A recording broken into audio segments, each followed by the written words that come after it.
Quiero invitarles en esta noche a abrir sus Biblias conmigo al libro de Génesis, el capítulo 5. En Génesis, el capítulo 5, vamos a comenzar nuestro análisis del tema, la fe de Jesús. Ahora, al analizar Génesis, el capítulo 5, notamos que tenemos la genealogía de todos los hijos de Dios que vivieron antes del diluvio. Ahora, cuando digo todos los hijos de Dios, estoy hablando de los principales hijos de Dios. Es decir, en Génesis 5 tenemos la genealogía de los justos que vivieron antes del diluvio. Y al analizar esta genealogía nos damos cuenta de algo supremamente interesante. Después de vivir cada persona cierto número de años, y dicho sea de paso, vivían mucho más tiempo que nosotros. Matusalén, por ejemplo, vivió hasta tener 969 años. Eso es casi un milenio. Pero después de la vida de cada uno, por más larga que haya sido, hay una palabrita que concluye su historia. Noten lo que dice, empezando con Adán, el primero que se menciona en esta genealogía. Dice en el versículo 5, y fueron todos los días que vivió Adán 930 años y murió. Noten lo que dice en el versículo 8, y fueron todos los días de Set 912 años. Y murió. Noten el versículo 11. Y fueron todos los días de Enos 905 años. Y murió. Noten el versículo 14. Y fueron todos los días de Cainán 910 años. Y murió. Noten el versículo 17. Y fueron todos los días de Maalaleel 895 años y murió. Versículo 20. Y fueron todos los días de Jared 962 años y murió. Noten el versículo 27. Fueron pues todos los días de Matusalén 969 años y murió. Versículo 31, y fueron todos los días de Lamec 777 años y murió. Luego el último que culmina la lista de los grandes patriarcas antediluvianos lo encontramos en el capítulo 9 y el versículo 29 dice, y fueron todos los días de Noé 950 años y murió. Todos los héroes, los grandes patriarcas que se encuentran en la genealogía de Dios antes del diluvio murieron, menos uno. Volvamos otra vez al capítulo 5 y vamos a leer empezando en el versículo 20. Dice en el versículo 20, y fueron todos los días de Jared 962 años y murió. Y ahora escuchen. Y vivió Enoc 65 años y engendró a Matusalén. Versículo 22. Y caminó Enoc con Dios. Después que engendró a Matusalén 300 años y engendró hijos e hijas. ¿Qué fue lo que hizo Enoc? Caminó con Dios. Ahora noten el versículo 23. Y fueron todos los días de Enoc 365 años, y luego repite lo mismo que acabamos de leer. Caminó pues Enoc con Dios y desapareció porque le llevó Dios. El único en la genealogía de los justos antes del diluvio de quien no se dice y murió. Dice que desapareció porque Dios lo llevó. Ahora preguntémonos, ¿por qué se lo llevó Dios? Porque dice 2 veces en estos versículos que Enoc caminó con Dios. Ahora ustedes estarán pensando, bueno, pastor, ¿qué significa eso de caminar con Dios? Bueno, déjenme decirles, y no vamos a leer los versículos, pero les quiero decir que en el Antiguo Testamento, cuando aparece la expresión caminar con Dios, esa expresión casi siempre va acompañada de la observancia de los mandamientos de Dios.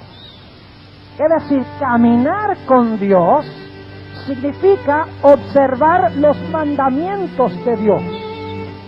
Es decir, dice aquí que Enoc caminó con Dios y por eso desapareció, según dice en el versículo 24, porque lo llevó Dios. Ahora todavía nos preguntamos, ¿qué significa caminar con Dios? Bueno, vamos al libro de los Hebreos. El libro de los Hebreos, en el Nuevo Testamento, el capítulo 11, y vamos a leer el versículo 5. Nos va a agregar algunos detalles que no se encuentran en el libro de Génesis. Dice en el versículo 5 de Hebreos 11, por la fe Enoc fue traspuesto para no ver muerte. Ahora, Hebreos agrega algunos detalles que no están en Génesis. En Génesis sencillamente dice que desapareció porque Dios se lo llevó. Pero aquí en Hebreos dice que fue, ¿qué cosa? Traspuesto para no ver muerte. Ahora, ¿qué significa esta palabra traspuesto? Se usa varias veces en el Nuevo Testamento y lo que significa la palabra traspuesto es sencillamente tomar algo o alguien de un lugar y trasladar a ese algo o a ese alguien a otro lugar. Significa llevar algo de un lugar a otro. Es decir, Enoc fue llevado de un lugar a otro para no ver qué cosa, para no ver muerte. Ahora, ¿recuerdan en Génesis por qué fue que no vio muerte? ¿Por qué fue en Génesis que Dios se lo llevó? ¿Por qué qué? Porque caminó con Dios. Ah, pero ahora vamos a encontrar otra palabra en el libro de Hebreos que explica qué significa caminar con Dios. Noten lo que dice nuevamente el versículo 5. Por la fe, Enoc fue traspuesto para no ver muerte y no fue hallado porque lo traspuso Dios. Y antes de que fuese traspuesto, tuvo testimonio de haber, ¿qué cosa? Agradado a Dios. ¿Qué significa caminar con Dios? Significa agradar a Dios. Porque en Génesis 5 dice que caminó con Dios antes de que fue traspuesto o de que desapareció. Mientras que en Hebreos dice que agradó a Dios antes de que fuera traspuesto para no ver muerte. Es decir, caminar con Dios es agradar a Dios. Ahora ustedes estarán pensando, bueno, pastor, ¿qué significa agradar a Dios? Afortunadamente, el libro de Hebreos nos explica qué significa agradar a Dios. Noten el siguiente versículo, después de Hebreos 11:5, dice algo muy interesante. Empero, sin fe, es imposible agradar a Dios. Ahora tenemos 3 conceptos. Enoc caminó con Dios. Enoc agradó a Dios. Pero sin fe es imposible agradar a Dios. Así que, ¿qué significa agradar a Dios? Significa tener fe. Eso es agradar a Dios. Ahora ustedes estarán diciendo, bueno, pastor, ¿pero qué es fe? Bueno, afortunadamente el libro de Hebreos nos explica qué es fe. tiene la más hermosa definición de fe en toda la Sagrada Escritura. Hebreos 11 y el versículo 1 nos dice qué es fe. La fe que tuvo Enoc, que lo llevó a caminar con Dios, que lo llevó a agradar a Dios. Tenía esa fe. Ahora, ¿qué es esa fe? Hebreos 11:1 dice, es pues la fe la sustancia de las cosas que se esperan, la demostración de las cosas que no se ven. Ahora, necesito explicarles algo en cuanto a la palabra sustancia y la palabra demostración. En realidad, yo hice un estudio intensivo de estas palabras en el idioma griego. Ahora, en el idioma griego, la palabra sustancia es la palabra upóstasis. Y la palabra upóstasis, como se usa en el mundo griego, significa realidad. Es decir, se podría traducir esto, es pues la fe, la realidad de las cosas que se esperan. Ahora, ¿qué es una realidad? ¿Es algo concreto? ¿Sí o no? ¿Algo que usted puede palpar? ¿Algo que usted puede ver que está allí, algo concreto? Claro que sí, esa es una realidad. En otras palabras, lo que está diciendo el apóstol Pablo aquí en Hebreos es que la fe es la realidad de las cosas que se esperan. Es decir, que las cosas que usted está esperando todavía no han sucedido. Pero, aunque no han sucedido porque se están esperando, es decir, están en el futuro, ahora son ¿qué? Reales, por medio de la fe. La fe, en otras palabras, hace real ahora lo que usted está esperando que va a suceder en el futuro, que no ha ocurrido todavía. Es decir, la fe hace que el futuro sea presente, una realidad presente y real. Ahora, esa otra palabra que tenemos aquí, la palabra demostración, es la palabra griega elejos, que significa prueba. En otras palabras, se debería traducir la prueba de las cosas que no se ven. Es decir, la fe, en otras palabras, le da a usted comprobación de algo que usted no puede ver. La fe es una realidad, le hace real ahora lo que todavía no ha sucedido. Es decir, la fe da prueba y da realidad de algo que está invisible y futuro y lo hace real en el presente. Ahora, junto con la fe, en Hebreos 11, conseguimos varias palabras o varios conceptos vinculados con esta palabra fe. Y yo quiero compartir, al comenzar nuestro estudio esta noche, estos conceptos que se hayan relacionados en el libro de Hebreos, el capítulo 11. Lógicamente, la idea clave de Hebreos 11 es la palabra fe. La palabra fe se encuentra más de 25 veces en este solo capítulo 11 de Hebreos. Pero hay otras ideas conectadas con fe. La fe en el libro de Hebreos va siempre conectada con la palabra de Dios. Es decir, cuando tenemos fe en algo que Dios dice. Algo que no sé, algo que todavía no ha pasado, pero Dios lo dice y lo creemos ahora, aunque está en el futuro o aunque es invisible a nuestros ojos. Es decir, fe es confiar en lo que Dios dice, aunque no lo vemos y aunque no ha sucedido todavía. La fe hace real ahora lo que todavía no ha pasado y hace y da pruebas ahora de lo que está invisible y no lo pueden palpar nuestros ojos. La fe siempre es fe en lo que Dios dice, siempre es fe en la palabra de Dios, en la palabra hablada de Dios.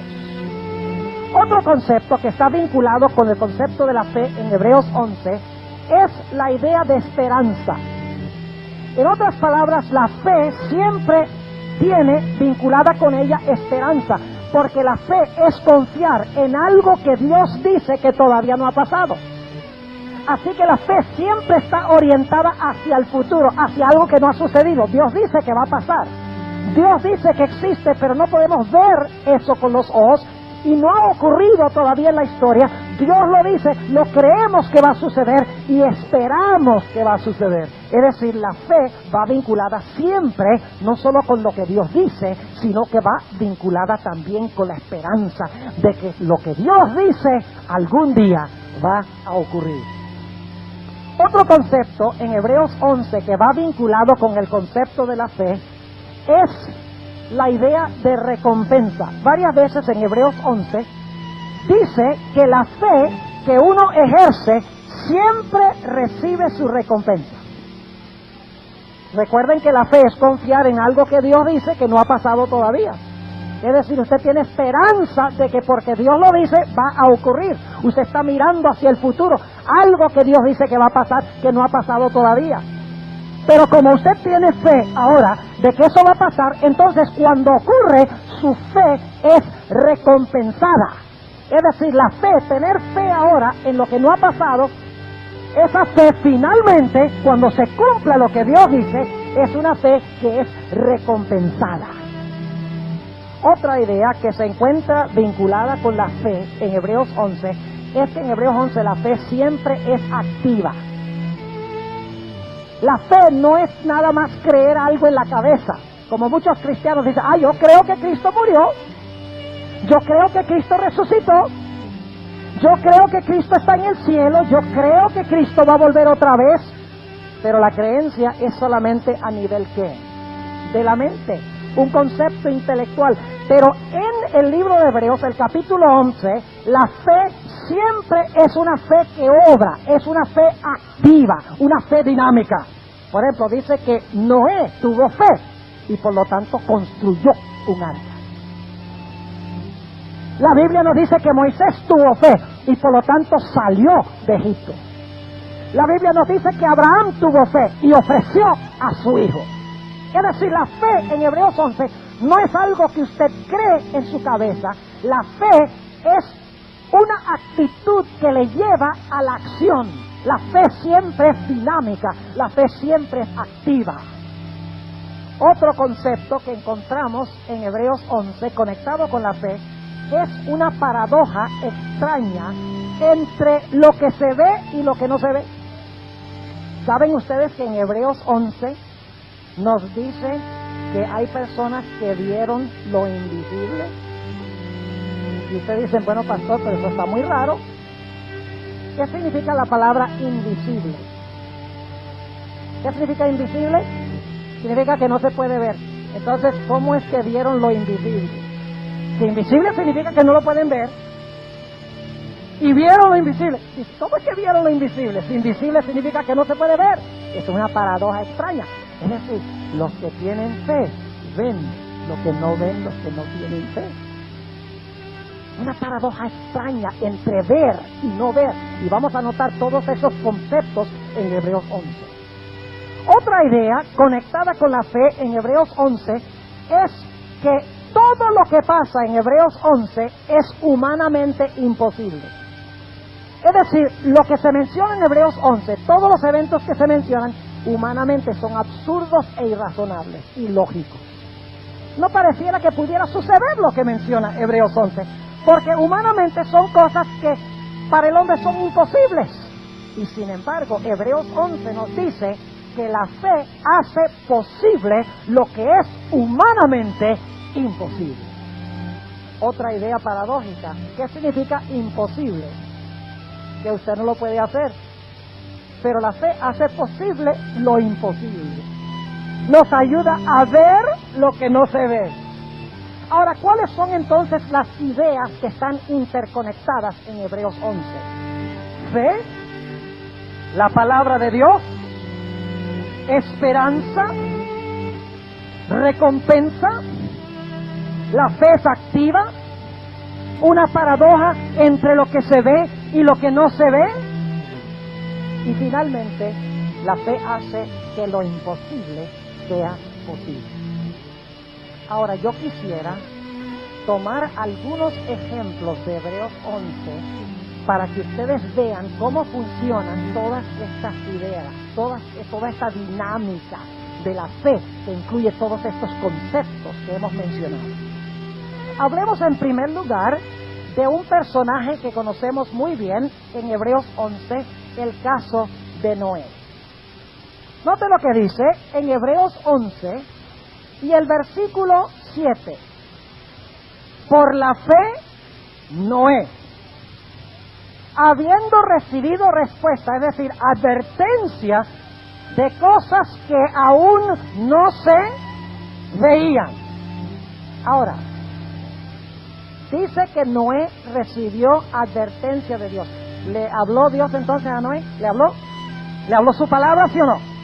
Ahora, ¿cuán lógico era que lloviera en los días de Noé? Científicamente hablando, lógicamente hablando, era algo absurdo, porque antes del diluvio nunca había llovido. Y ustedes dicen, ¿cómo sabemos eso? Bueno, porque en el libro de Génesis nos dice que cuando Dios iba a crear este planeta, el planeta estaba completamente cubierto de agua. Pero en el segundo día de la creación, Dios tomó del agua que estaba sobre el planeta y dice que colocó aguas encima de la tierra, es decir, puso como un techo de agua, un invernadero, y dice que colocó también aguas debajo de la tierra. Parte del agua que cubría la tierra la puso arriba y parte del agua la puso abajo. Y ustedes dicen, entonces, ¿cómo se mantenía verde la tierra? Bueno, en Génesis el capítulo 2 dice que Dios tenía un sistema de riego automático. A ciertas horas del día aparecían los cabezales, y estoy dramatizando nada más, y dice que salía de allí, de la tierra, un vapor que regaba toda la tierra. Es decir, el agua que regaba de la tierra no venía de arriba, sino que venía de abajo. Ahora, en el diluvio, Dios no tuvo que inventar agua, no tuvo que crear agua. Lo único que hizo fue traer el agua que había puesto arriba y la bajó. Abrió las cataratas del cielo. Y dice que también tomó del agua que colocó en las fuentes del abismo y trajo el agua de abajo. Y de esa manera, del agua de arriba y con el agua de abajo, nuevamente llenó el planeta Tierra de agua, como sucedía que estaba antes de la creación. Es decir, para Noé, levantarse delante de los millones de habitantes del mundo y decir, seres, va a llover. ¿Y eso qué es? Nosotros no sabemos qué es eso. Explícate, eso no está en nuestro diccionario. Bueno, déjenme explicarles, va a caer agua del cielo en torrentes y va a llenar completamente el planeta de agua. ¿Pueden ustedes imaginarse la reacción de esos habitantes inicuos antediluvianos?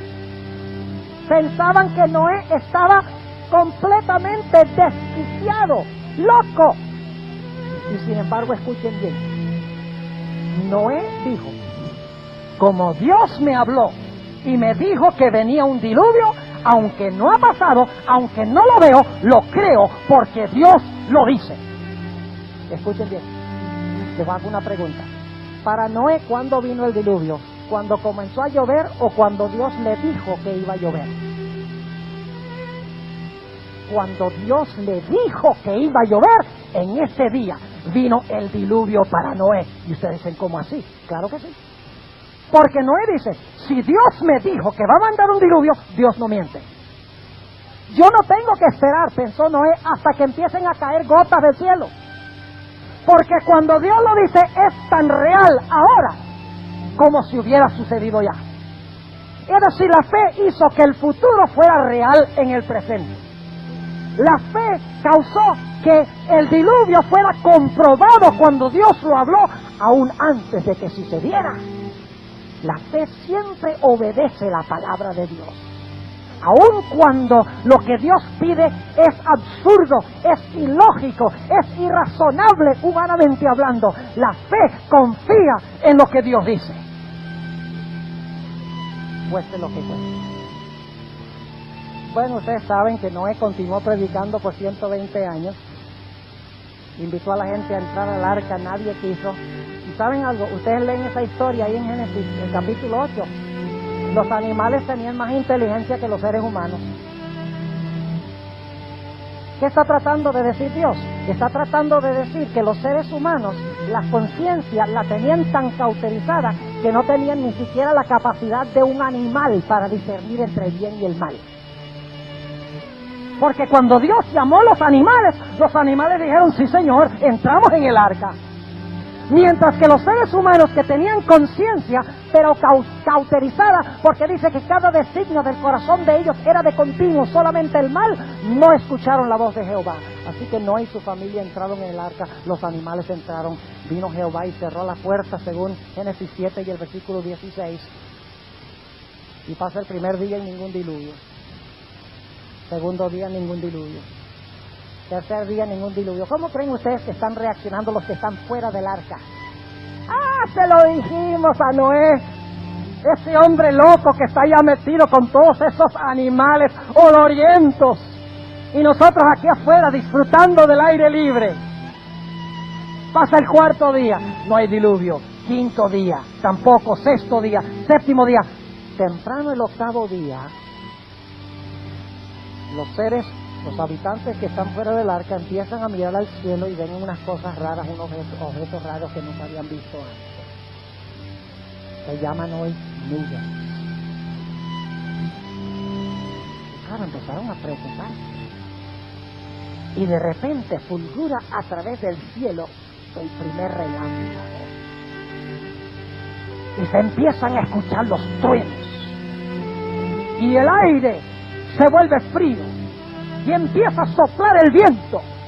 Y de repente empiezan a caer las gotas de lluvia. Y el mundo antediluviano dice, lo que dijo Noé es verdad. Ojalá hubiéramos obedecido la palabra de Dios. Noé vio lo que nosotros no veíamos. Noé creyó lo que Dios dijo, aun cuando estaba en el futuro.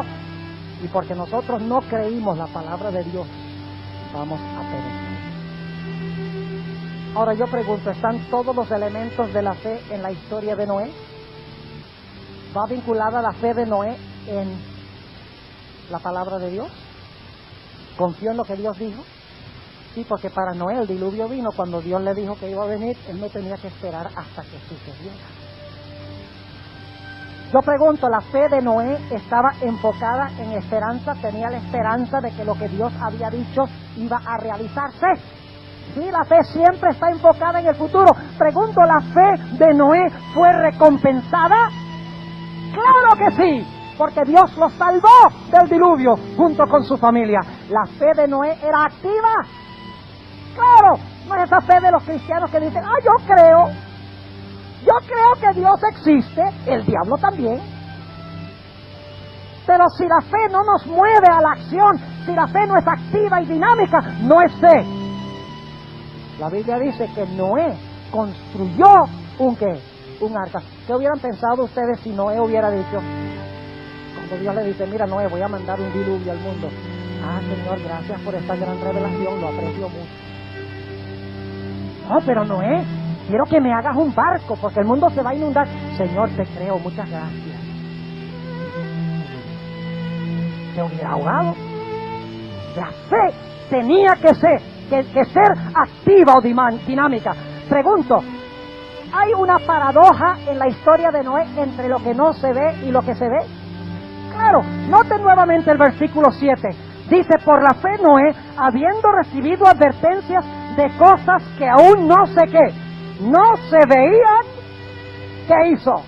Dijo, si Dios lo dice, constante y sonante, va a pasar. Pregunta final.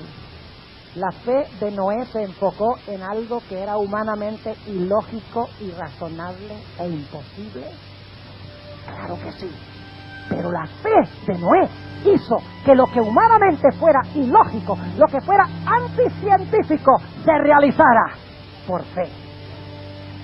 Ahora vamos a anotar otro ejemplo bíblico. Dios le dice a Saraí. ¿Saben quién es Saraí, verdad? Ese es el nombre de una mujer que luego se le cambió el nombre a Sara. ¿Saben qué significa el nombre Saraí? Significa risa. Porque ese era el carácter de ella. Imagínense, ya era una vieja. Y viene el ángel y le dice, mira Sara, aunque tú ya vas por los 80, vas a tener un hijo. Dice la Biblia que ella se volteó y se metió por ahí en un cuarto de la casa y empezó a reírse. ¿Qué va? ¿Acaso el Señor no sabe que una mujer de 80 años no tiene hijos? Y luego dice la Biblia que cuando Abraham tenía 100 y Sara tenía 90 años, Dios cumplió su palabra con ellos y tuvieron un hijo. Increíble. ¿Cuántos de ustedes conocen a una mujer de 90 años que a los 90 años haya tenido un hijo? ¿Y por qué no levantan la mano? Yo sí la conozco. Sara, muy buena amiga. Dice, pastor, si usted no tiene ni 50 años. Y dice que conoció a Sara. Claro, yo no la tengo que conocer. Si mi Biblia me dice que Sara tuvo un niño cuando tenía 90 años, yo sé que la tuvo porque la Biblia lo dice. Yo no tengo que verlo para creerlo. Yo no tengo que ver el diluvio para creer que hubo un diluvio. Yo no tengo que ver a Dios crear el mundo para creer que Dios creó el mundo. Para mí es tan real la creación como si Dios lo estuviera haciendo hoy, porque Dios lo dice y yo creo lo que Dios dice. Eso es fe en la palabra de Dios. Ahora vamos a mirar a ver si la fe de Sara cumplió las características que analizamos aquí. Vamos a leer Hebreos 11 y el versículo 11. Dice, por la fe también la misma Sara, siendo estéril, ahora fíjense, siendo estéril más encima, recibió fuerza para concebir simiente y parió aún fuera del tiempo de edad, porque creyó ser fiel el que lo había prometido. Pregunto, ¿la fe de Sara iba vinculada con la palabra de Dios, con la promesa de Dios? Claro que sí.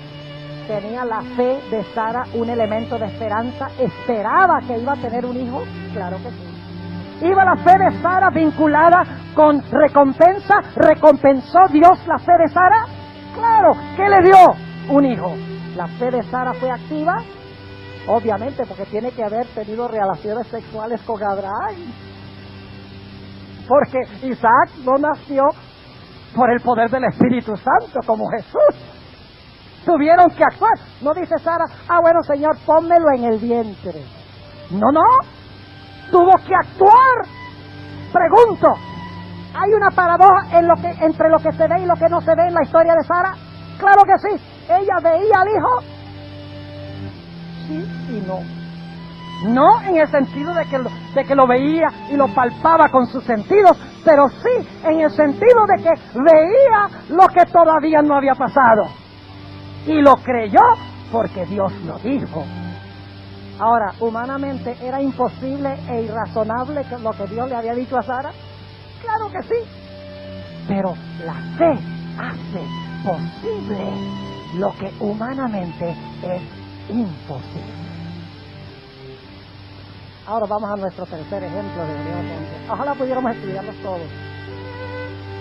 ¿Quieren quedarse hasta medianoche? Son buena gente ustedes, ¿saben? Son valientes. No, yo no puedo predicar hasta medianoche porque este es mi cuarto sermón hoy. Pero por lo menos hasta las 11 de la noche podemos. No se preocupen, no se vayan a ir. Ahora, vamos al caso de Moisés. Hebreos el capítulo 11 y el versículo 24. Hebreos 11, 24. Dice, por fe Moisés, hecho ya grande, rehusó ser llamado hijo de la hija de Faraón. Moisés era hecho ya, ¿qué cosa? Hecho ya grande. Es decir, ¿qué iba a hacer Moisés? ¿Qué iba a hacer Moisés? Faraón. Pregunto, ¿iba a tener toda la gloria? ¿Todo el oro? ¿Las pirámides? ¿El poder? ¿La admiración? ¿La grandeza? Probablemente hubiera llegado a ser el más grande monarca que conoció el mundo antiguo. Pero él dice, yo no voy a aceptar nada de eso. Yo hubiera escogido usted. mejor pájaro en mano que dos volando. Si Moisés hubiera usado esa filosofía, hubiera fracasado. Pero dice que Moisés, cuando iba a recibir toda esa gloria de la civilización de Egipto, rehusó ser llamado hijo de la hija de Faraón. ¿Qué escogió en vez de eso? Sigamos leyendo. Dice en el versículo 25, escogiendo antes ser afligido con el pueblo de Dios que gozar de las comodidades. Y ahora escuchen una palabrita, vamos a volver a esa palabra un poco más adelante. Dice que gozar de las comodidades temporales del pecado. ¿Qué significa temporales? La palabra griega es la palabra proskairos, que significa atado a este momento presente. Temporal significa se aplica a este tiempo presente en el cual estamos viviendo. Así que dice, escogiendo antes ser afligido con el pueblo de Dios que gozar de las comodidades temporales del pecado, teniendo por mayores riquezas el vituperio de Cristo que los tesoros de los egipcios, porque miraba a la remuneración. ¿Cuál remuneración? ¿La fe es recompensada? ¿Sí o no? Dice que Moisés miró a la remuneración. Rechazó los tesoros de Egipto porque miró a la remuneración. ¿Cuál remuneración? Estamos leyendo, noten el versículo 27. Por fe dejó a Egipto, no temiendo la ira del rey, porque se sostuvo como viendo al invisible. Ahí hay una contradicción. ¿No hay una contradicción ahí? ¿Sí o no? Aparentemente sí. Porque dice que se sostuvo viendo al invisible.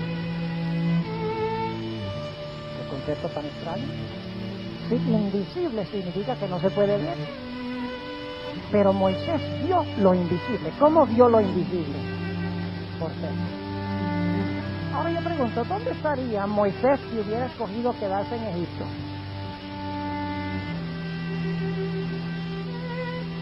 Probablemente en uno de dos lugares, o sería una momia en una pirámide de Egipto,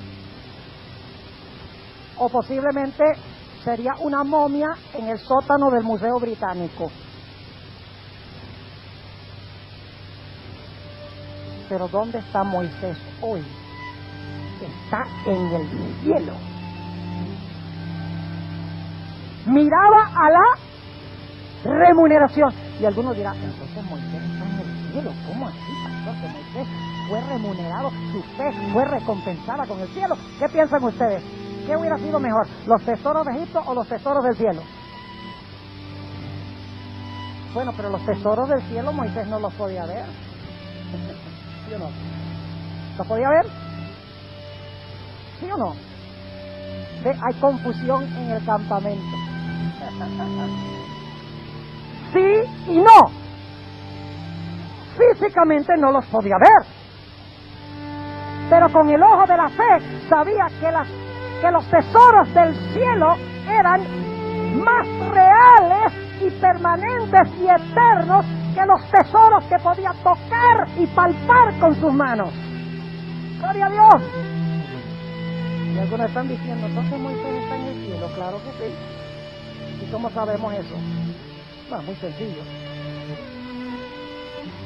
Aproximadamente unos 1400 años más tarde, algo menos de 1400 años, el Señor Jesucristo está arriba en el monte de la transfiguración, y de repente dice la Biblia que descienden del cielo Moisés y Elías para hablar con Jesús. Ahora escuchen, algunos dicen, no, ese era el espíritu de Moisés. Escuchen bien. Por dos razones no puede ser el espíritu de Moisés. Razón número uno, el texto no dice el espíritu de Moisés, dice Moisés y Elías. No le meta la palabra espíritu a donde no está. Y segundo, si Dios mandó a Moisés de entre los muertos a hablar con Jesús, Dios estaba violando la prohibición que Él le había hecho a Israel de comunicarse con los muertos. Porque Dios había dicho terminantemente, vamos a leerlo, Levítico el capítulo 19, Levítico el capítulo 19, y vamos a leer el versículo 31, dice: no os volváis a los encantadores y a los adivinos, no los consultéis ensuciándoos con ellos, yo Jehová vuestro Dios. Y noten Deuteronomio el capítulo 18, Deuteronomio el capítulo 18 nos agrega algunos detalles aquí sobre este asunto. Deuteronomio 18:10 dice: no sea hallado en ti quien haga pasar su hijo o su hija por el fuego, ni practicante de adivinaciones, ni agorero, ni sortílego, ni hechicero, ni fraguador de encantamentos, ni quien pregunte a Pitón, ni mágico, ni quien pregunte a los muertos, porque es abominación a Jehová cualquiera que hace estas cosas. Así que no permitan, cuando un pastor predique y diga que ese fue el espíritu de Moisés, no permitan ustedes que ese pastor se escape con esa falsedad. Porque no dice el espíritu de Moisés, dice Moisés y Elías. Y dicho de paso, Elías no murió tampoco. La Biblia nos dice que Elías fue llevado al cielo de entre los vivos. Así que el que se apareció a Jesús no puede haber sido el espíritu de Elías, porque Elías estaba completo en el cielo. Una tercera razón. Ahora escuchen lo que pasó. Esto es emocionante, para que vean la recompensa de la fe de Moisés. Enfocándose en lo que no veía y rechazando los tesoros que veía. Lo que pasó fue que cuando Moisés murió, hay dos cosas muy raras en cuanto a la muerte de Moisés. Ustedes pueden leerlo en Deuteronomio 34. Van a descubrir allí que nos dice que Moisés murió y nadie sabe a dónde estaba su sepulcro. Eso es rarísimo, porque los judíos marcaban los sepulcros de sus héroes. Por ejemplo, Abraham fue enterrado en la cueva de Macpela, su familia. Además de eso, sabemos que el sepulcro de David en los días del apóstol Pedro estaba en Jerusalén. Dice, su sepulcro está aquí con nosotros hasta el día de hoy. Recientemente se descubrió un sepulcro a donde había una inscripción que decía, aquí yace Daniel el profeta. Es decir, se descubrió el sepulcro de Daniel el profeta. No tenía nada por dentro, pero ahí fue que descansó el profeta Daniel. Los judíos marcaban los sepulcros de sus héroes, pero en Deuteronomio 34 dice que de Moisés nadie sabe dónde estaba su sepulcro. Y otro dato supremamente interesante, en Deuteronomio 34 dice que Dios lo enterró. Es la única persona en toda la Biblia que haya sido enterrado por Dios mismo. Ahora, ¿qué pasó después de la muerte de Moisés? Dice en Judas 9, y vamos a leer ese texto. Este no es el punto que quiero recalcar en cuanto a la fe, este es como un paréntesis, es como un desvío del tema que estamos estudiando, pero es importante. Note lo que dice en el libro de Judas, el versículo 9, y solo digo versículo porque Judas tiene un solo capítulo, Judas 9, y vamos a notar lo que sucedió cuando murió Moisés. Dice, pero cuando el arcángel Miguel, ¿saben ustedes quién es el arcángel Miguel? Es Cristo. Y alguno dice, el pastor Bor se volvió testigo de Jehová. Escúchenme bien. Los testigos de Jehová creen que el arcángel Miguel es Cristo. Y creen que el arcángel Miguel fue la primera criatura de Dios. La iglesia adventista no cree eso. La iglesia adventista sí cree que el arcángel Miguel es Cristo.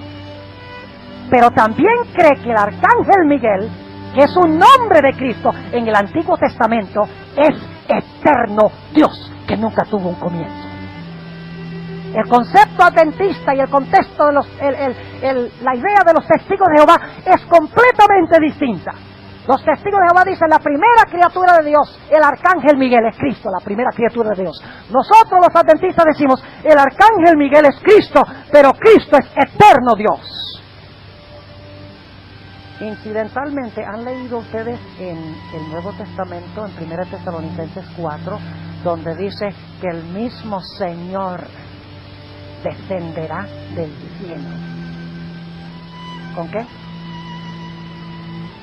¿Quién tiene la voz de arcángel? ¿El quién?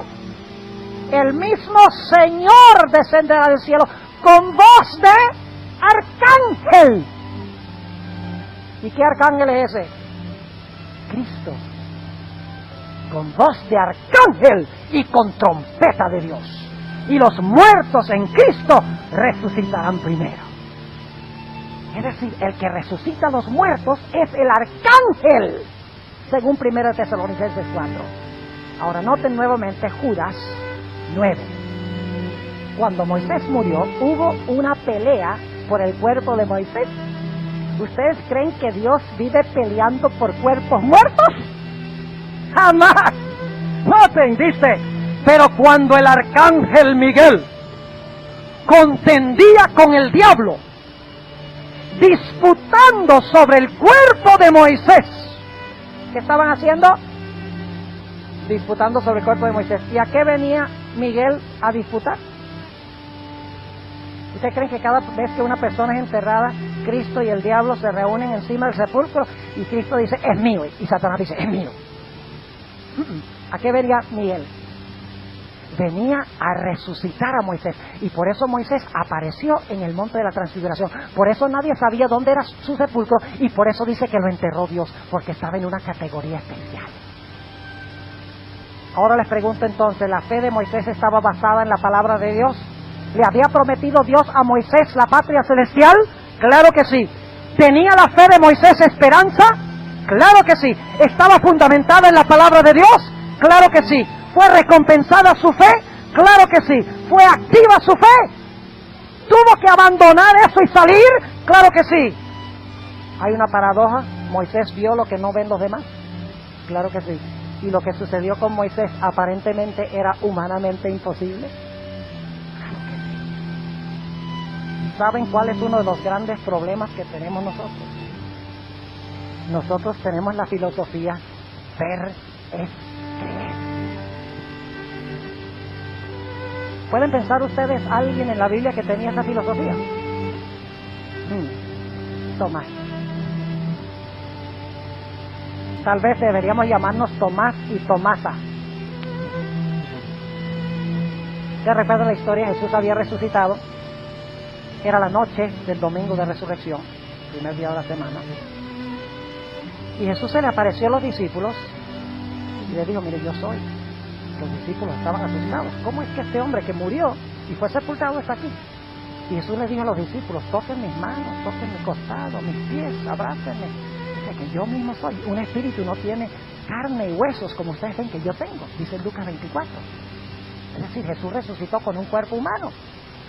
Glorificado pero humano. Pero había un discípulo que estaba ausente, Tomás, el dídimo, significa gemelo. Y los discípulos fueron y le dijeron a Tomás, mira Tomás, hemos visto al Señor, lo hemos palpado con nuestras propias manos. ¡Ah, claro que sí!, dice Tomás. Ese cuento no me lo como yo. Sí, Tomás, lo hemos visto, lo hemos palpado. ¡Ja! Al menos que lo vea, no lo creo. 8 días más tarde Jesús se le volvió a aparecer a los discípulos. Y el primero a quien se dirige es a Tomás. Le dice, Tomás, ven acá. Pon tu dedo aquí en mis manos, pon tu dedo en mi costado y ve que yo mismo soy. Y dice la Biblia que Tomás se lanzó a los pies de Jesús y dijo, Señor mío y Dios mío. Y luego Jesús le dijo a Tomás, porque has visto, has creído. Bienaventurados los que no ven y creen. Ahora yo quiero cambiar el dicho un poco. Ver es creer, yo lo voy a cambiar y voy a decir creer es ver. ¿Lo captaron? Creer es ¿qué? obedecer, porque cuando usted tiene fe, usted ve lo que no ven los demás. Déjenme darles un ejemplo. Que el Señor Jesucristo dio una promesa muy hermosa en Juan 14. Dijo, no se turbe vuestro corazón. Creéis en Dios, creed también en mí. En la casa de mi Padre muchas moradas hay. ¿Para quién son esas moradas? Hay una para mí. Sin arriendo. Gloria a Dios. No hay que pagar servicios. No se daña la plomería. Y tampoco hay riesgo de que el banco me lo quite si no puedo pagar.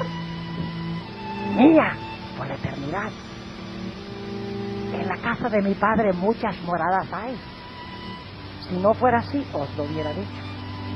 Voy pues a preparar lugar para vosotros, y si me fuere, y os prepararé lugar. Vendré otra vez, y os tomaré a mí mismo, para que donde yo estoy, vosotros también estéis.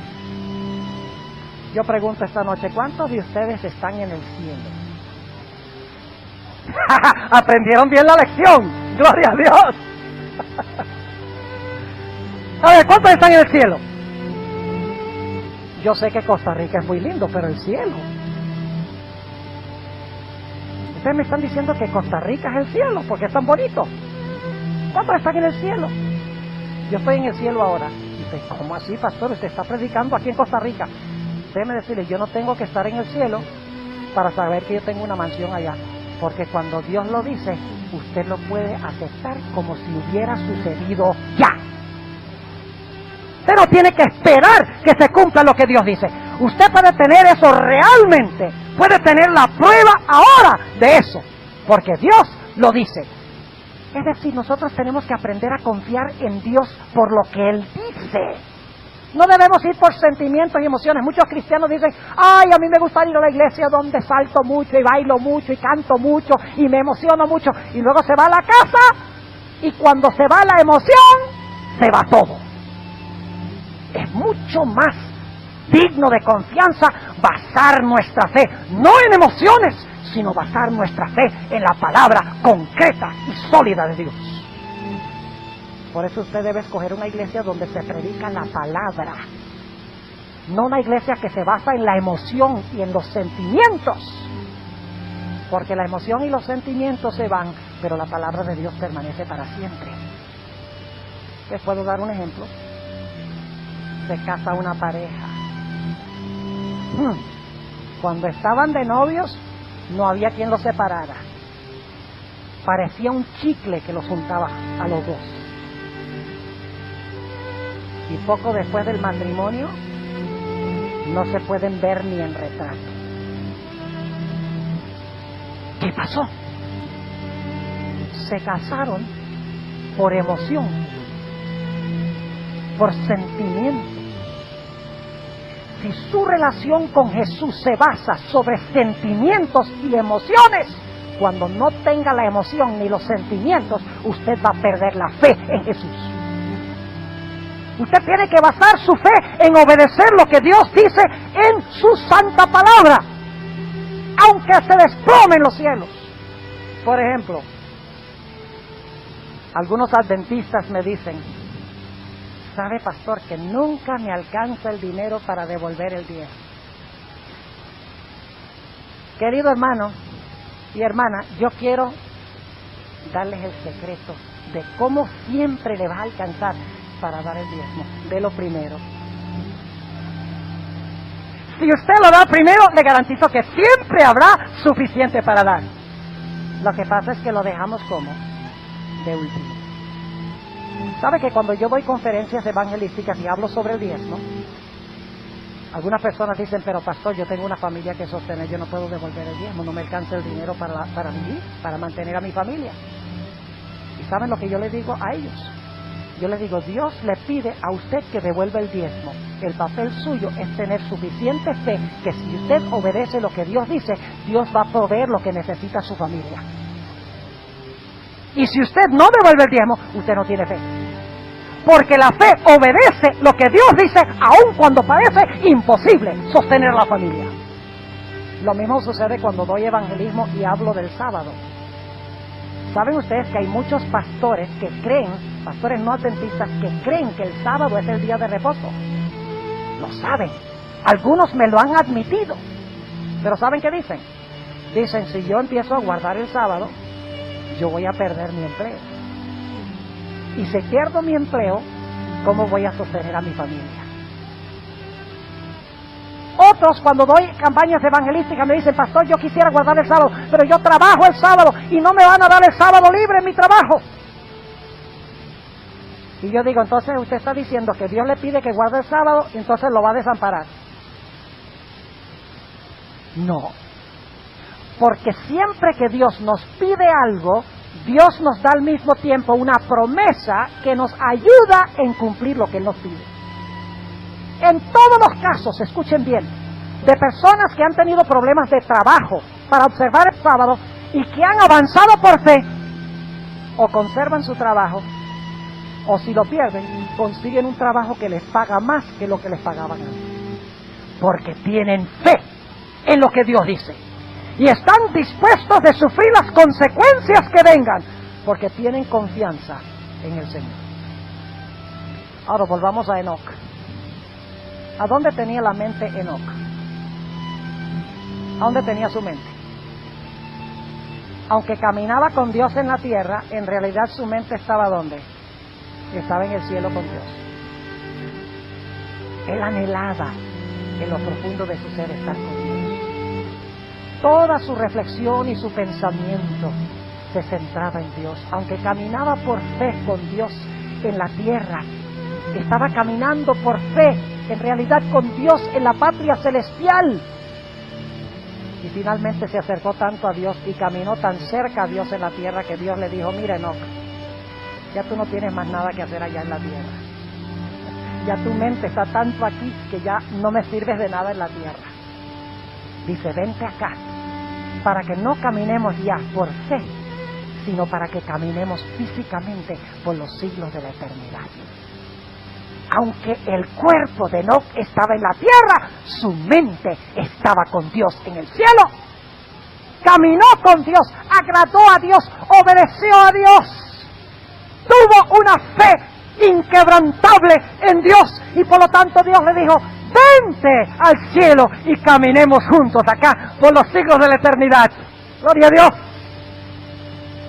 ¿Y saben algo? Yo puedo escoger a donde yo quiero estar con mi mente.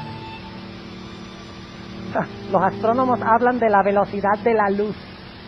Gran cosota. La velocidad de la luz, 300,000 kilómetros por segundo. ¡Uy, qué bárbaro esa velocidad! Ahora escuchen bien lo que voy a hacer. Voy a hacer un experimento. Por favor, los que están escuchando por radio y los que están aquí viendo, los que están viendo lo van a entender mejor. Por favor, voy a hacer una pequeña interrupción en mi sermón, porque ahorita mismo yo voy a viajar a Fresno, California. Estoy en mi casa. Yo sé qué está haciendo mi esposa. Está preparando palomitas de maíz. Es lo que se hace todos los sábados en la noche, a esta hora. Yo veo a mi hija, está viendo televisión. Los gatos están por ahí. Sí, tengo 3 gatos. Ya los puedo ver. La gata gris y blanca está. Ahora yo estoy acostado en el sofá y la gata está encima del pecho mío. Perdón, ahora estoy en Costa Rica de nuevo. ¿Cuánto tiempo me tomó ir a Fresno? ¿Cuánto es la velocidad del pensamiento? Ahora, perdón. Un momento, necesito hacer un viaje un poquito más lejos. Un momento, voy a viajar a la Nueva Jerusalén. Aquí estoy en la Nueva Jerusalén ya. Puedo ver a Dios sentado en su trono. Y Jesús está delante del trono intercediendo por nosotros. Mira, estoy caminando por la calle de Dios. Está el árbol de vida. Qué río tan cristalino. Perdón, Señor, voy a ir. Dejé a esa pobre gente en Costa Rica esperando terminar el sermón. Aquí estoy en Costa Rica de nuevo. ¿Cuánto tiempo me tomó ir y volver del cielo? Instante. Porque usted con su mente puede escoger estar a donde usted quiera. Y el problema es que nuestra mente está tanto en la tierra que de nada le servimos al cielo. Algunas personas dicen, tu mente está tanto en el cielo que no sirves para nada en la tierra. Y yo les digo, tu mente está tanto en la tierra que no le sirves de nada al cielo. Dios quiere, mis apreciados amigos y hermanos, que aunque nuestro cuerpo, aunque estamos caminando aquí, aunque estamos obedeciendo a Dios aquí, Dios quiere que nuestra mente esté allá en el cielo con Él. Que anhelemos el cielo, que ansiemos el cielo, que anhelemos estar con Él, que estemos cansados de este mundo de sufrimiento, de dolor y de clamor y de lágrimas, y que digamos, ven Señor Jesús, porque no solamente quiero caminar contigo por fe, quiero caminar contigo de mano a mano en la ciudad celestial. Vamos a 2 de Corintios, el capítulo 4. 2 de Corintios, el capítulo 4, y vamos a leer los versículos 17 y 18. Ahora, a la luz de lo que hemos estudiado, déjenme preguntarles esto. ¿Qué es más real? Lo que usted puede ver y lo que usted puede palpar y lo que usted puede sentir aquí en esta tierra, o lo que se encuentra en el cielo. ¿Qué es más real? ¿Qué es más concreto? ¿Lo que quieren aquí o lo que está allá? ¿Cuántos dicen que es lo que está aquí? Es más concreto y real lo de aquí que lo de allá. A la luz de lo que hemos estudiado, no. Es más real lo que no se ve que lo que se ve. Ahora se lo voy a comprobar. Noten, 2 Corintios 4, 17 y 18. Dice lo siguiente. Porque lo que al presente es momentáneo. ¿Saben que esa palabra momentáneo, lo que al presente es momentáneo, es la misma expresión que vimos en Hebreos 11, donde dice que Moisés prefirió las cosas que no se veían que los placeres temporales del pecado? Así que el apóstol Pablo dice, porque lo que al presente es momentáneo, y algunos dirán, ¿cómo que momentáneo? Si yo llevo 60 años sufriendo. ¿Qué son 60 años en el marco de la eternidad? Una gota en un océano. Porque lo que al presente es momentáneo y leve de nuestra tribulación, nos obra un sobremanera alto y eterno peso de gloria. Está comparando el presente con el futuro. Versículo 18. Y aquí viene la paradoja otra vez. No mirando nosotros a las cosas que se ven. ¿Cómo así? Dice, no miremos lo que se ve, sino las que no se ven. Un momentico. Ahí hay algo raro. Dice, no mires lo que se ve, mira lo que no se ve. ¿Qué significa mirar? ¿Con qué mira usted? Con los ojos. ¿Cómo usted mira lo que no se ve? Dice, no mires lo que se ve. Dice, mira lo que no se ve. Porque las cosas que se ven son temporales, mas las que no se ven son eternas. ¿Qué es más real y más duradero? ¿Lo que usted tiene aquí o lo que va a tener allá? ¿Y por qué no vivimos como si creyéramos eso? Acumulamos dinero, casas, carros, nos preocupamos por adquirir bienes materiales, cuando nos damos cuenta que lo que nosotros tenemos aquí es ilusorio, temporal, provisional, y lo que vamos a tener allá es eterno y verdaderamente real. El problema es que tenemos muy poca fe. Ahora algunos se estará preguntando, bueno pastor, ¿y cómo es que yo recibo fe? ¿Cuánto le gustaría tener fe? ¿Cuánto le gustaría tener fe? ¿Le gustaría saber cómo recibir la fe? Facilito. La Biblia dice que lo único que usted tiene que hacer para recibir fe es orar y pedirla. Dice, no pastor, eso está demasiado fácil. Lo único que tengo que hacer es pedirla. ¿Sí? Dice en Efesios el capítulo 2 que la fe es un don de Dios. Pedir y se os dará. Dios te da fe. Pero ahora escuchen bien. Cuando Dios nos da fe del tamaño de un granito de mostaza, o más pequeño que un granito de mostaza. ¿qué tiene que pasar? La fe tiene que crecer. Usted recibe la fe porque la pide, pero luego tiene que ejercitar la fe. La fe necesita ejercicio para que se vuelva fuerte. Por eso cuando nos llegan tribulaciones y dificultades debemos darle gracias a Dios. Porque cuando nos llegan tribulaciones, problemas, tentaciones, dificultades y vencemos eso, nuestra fe, ¿qué hace? Es más fuerte y crece. ¿Han visto ustedes estos hombres que levantan pesas en los olímpicos? Oigan, unos mastodontes de hombres, los pesos pesados, que agarran, quién sabe, 300, 400 kilos y lo levantan encima de la cabeza. Yo no sé cómo lo hacen, o sí sé cómo lo hacen.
Sencillamente decidieron un día que iban a ir a los Olímpicos y el siguiente día se montaron en el avión y se fueron a competir.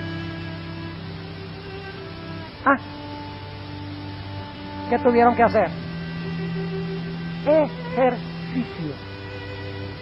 ¿Y el ejercicio es duro? ¿Doloroso? Claro, pero tiene su recompensa. Cuando ganan la medalla de oro.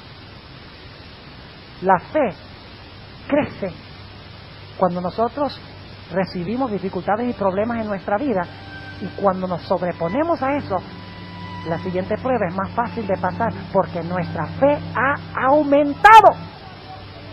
Así que agradézcale a Dios cuando le llegan tentaciones y problemas y obstáculos y dificultades y persecuciones y problemas.